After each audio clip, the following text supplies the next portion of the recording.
Alin sa mga sumusunod ang magpapahusay sa pagkonsumo ng gasolina?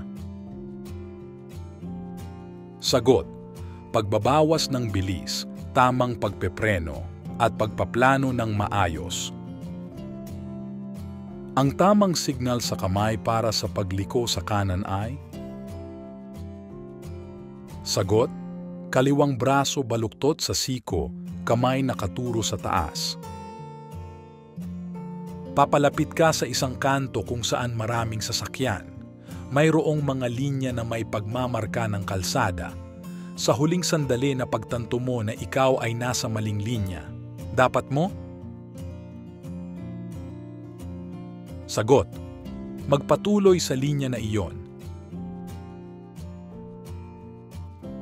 Sa RA 8750 or Seatbelt Act, legal ba para sa bata na wala pang 6 na taong gulang ang umupo sa kandungan ng matanda sa harapang upuan ng sasakyan? Sagot: hindi.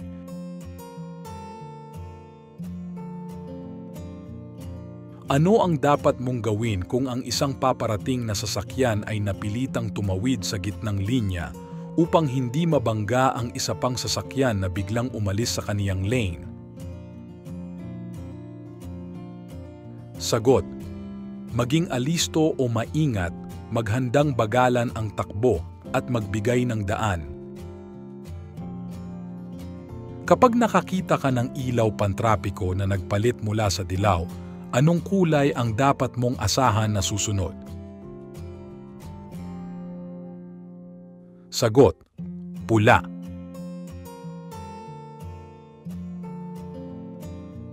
Ano ang paglabag ng driver kung nagpapatakbo ito ng sasakyang kumikislap-kislap ang ilaw ng preno? Sagot: iligal na modipikasyon. Kung paparada ka sa isang kalyeng pataas at walang bangketa, iayon o ipaling ang gulong patungo sa? Sagot: gilid ng kalye. Nasa kaliwang lane ka ng expressway at nakita mo ang karatulang sarado sa unahan, dapat kang?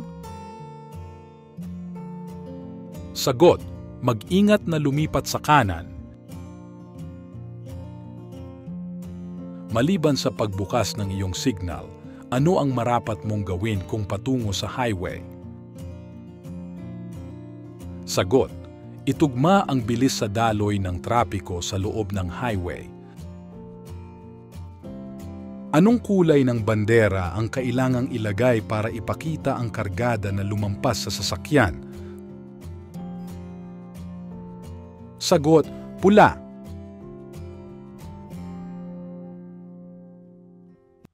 Alin sa mga sumusunod ang nakalarawan? Sagot: ilog.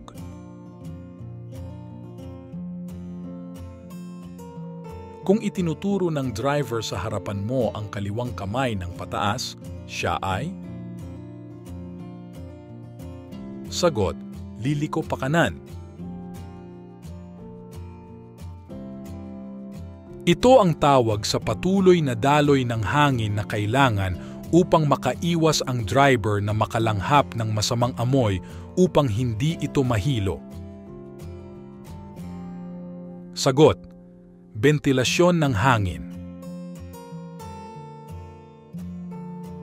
Sa linya ng paghinto bago ang tawiran ng mga tao, ang driver ay inaasahang?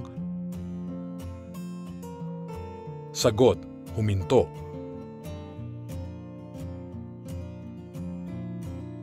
Kailan mo maaaring gamitin ang iyong telepono habang nagmamaneho? Sagot: kapag emergency ang pagtawag.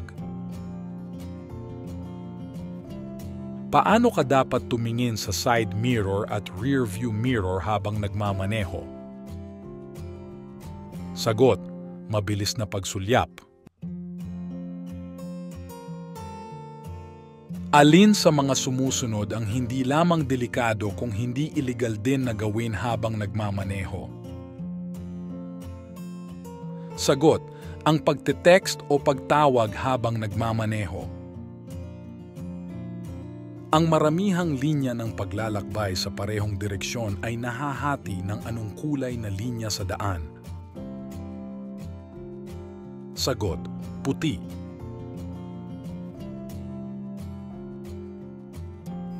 Saan ka pwedeng mag-overtake sa one-way na kalye? Sagot, alinman sa kaliwa o kanan. Kapag gusto mong bagalan ang takbo o huminto, dapat na? Sagot, banayad na tapakan ang preno upang umilaw ang iyong brake lights. Ayon sa RA 8750, ang mga bata ay dapat nakaupo sa aprobadong child restraint kung sila ay Sagot, 6 na taong gulang at pababa. Ang tamang senyas ng kamay kapag kumakanan ay Sagot, ang kaliwang braso at kamay ay nakaturo sa itaas. Alin sa mga sumusunod ang nakalarawan?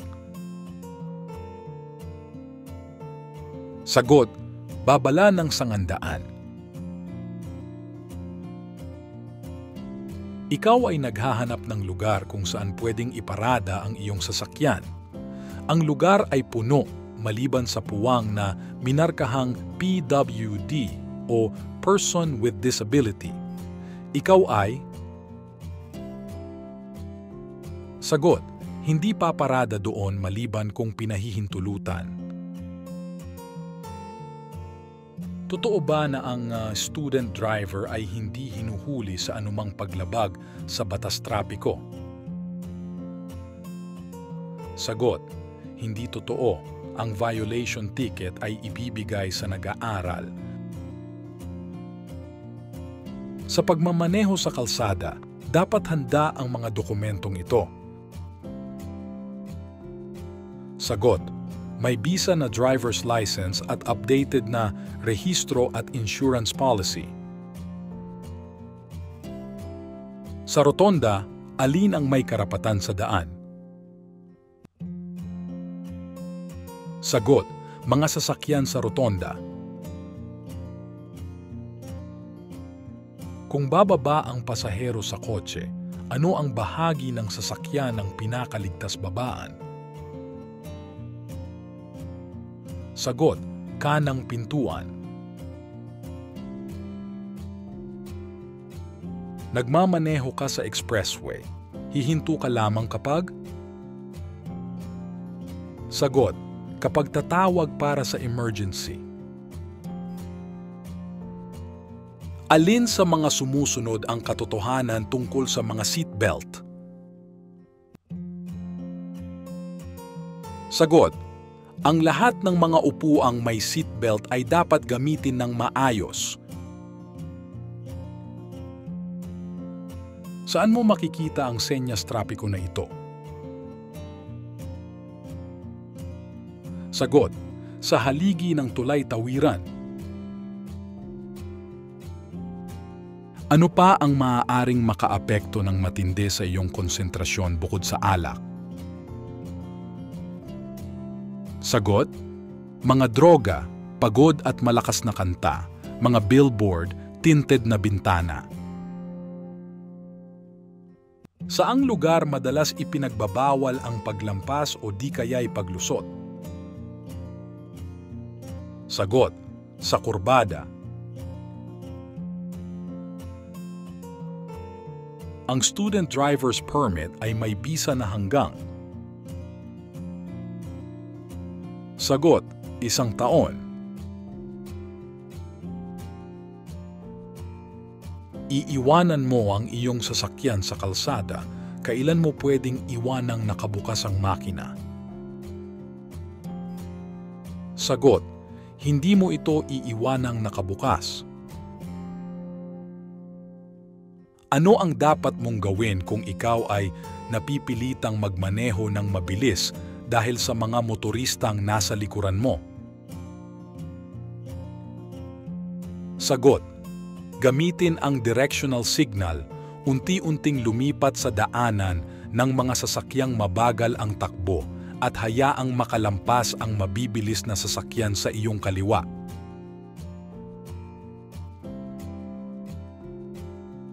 Ang sign na ito ay laging nangangahulugan na stop o hinto. Sagot: octagon. Ikaw ba ay pwedeng lumiko pakanan sa isang pulang signal? Sagot: oo, magagawa mo lamang ito kung pinapayagan ka ng isang senyas na gawin ito.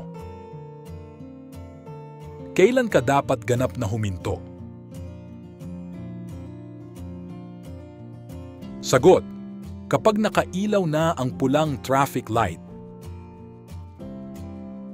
Ang pagmamaneho ng nakainom o may impluwensya ng iba pang ilegal na sangkap ay labag sa batas at maaaring magresulta sa Sagot: habambuhay na pagbawi ng lisensya sa pagmamaneho. Ang ibig sabihin ng pulang X sa mga toll gate ay Sagot: hindi ka maaari sa lane na ito. Ano ang ibig sabihin ng berdeng arrow na trapikong ilaw? Sagot: nagpapahintulot sa mga sasakyan na pumunta sa direksyon ng arrow. Papalapit ka sa traffic light na naka-green na ng ilang minuto. Dapat kang Sagot: maghanda sa paghinto. Para saan ang kaliwang linya ng 3 linya na expressway? Sagot: sa pag-o-overtake. Kapag liliko ka sa sulok, ang driver ay gagamit ng pamamaraan na ito sa pagmamaniobra ng manibela. Sagot: handover na pamamaraan. Ang tamang pagsuot ng 3-point seatbelt ay Sagot: paikot sa balikat at kandungan. Kapag inaantok ka habang nagmamaneho, ano ang dapat mong gawin? Sagot: huminto, magpahinga, at kung maaari, magpapalit muna. Ano ang ibig sabihin ng senyas trapiko na ito? Sagot: katapusan ng pinakamataas na itinakdang bilis. Ang anumang dami ng inuming ito ay makapagpapahamak sa iyong pagmamaneho. Sagot: alkohol.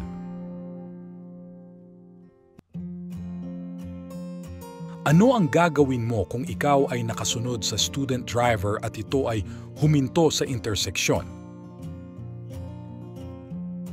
Sagot: magpasensya, asahang maaari silang magkamali.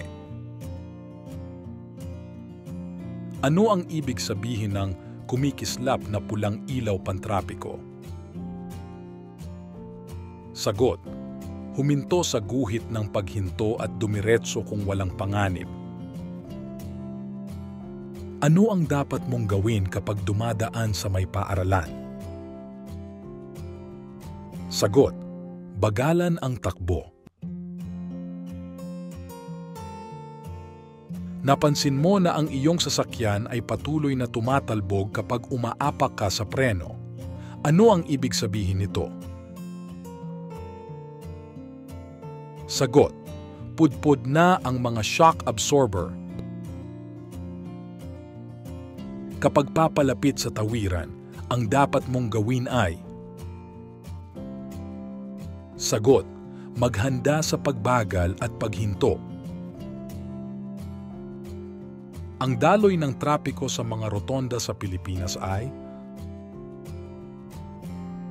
Sagot: pakaliwa.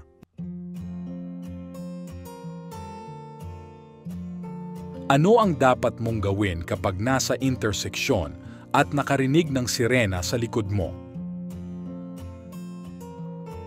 Sagot: magpatuloy sa interseksyon, pagkatapos ay gumilid at hayaang makadaan ang sasakyang pag-emergency. Ano ang gagawin mo kung ikaw ay nakaramdam ng pagod habang nagmamaneho? Sagot: maghintay hanggang maging mabuti ang pakiramdam bago magmaneho. Ano ang ibig sabihin ng kumikislap na dilaw na ilaw? Sagot: magmabagal at magpatuloy ng may pag-iingat. Kailan mainam mag-practice ang mga student driver?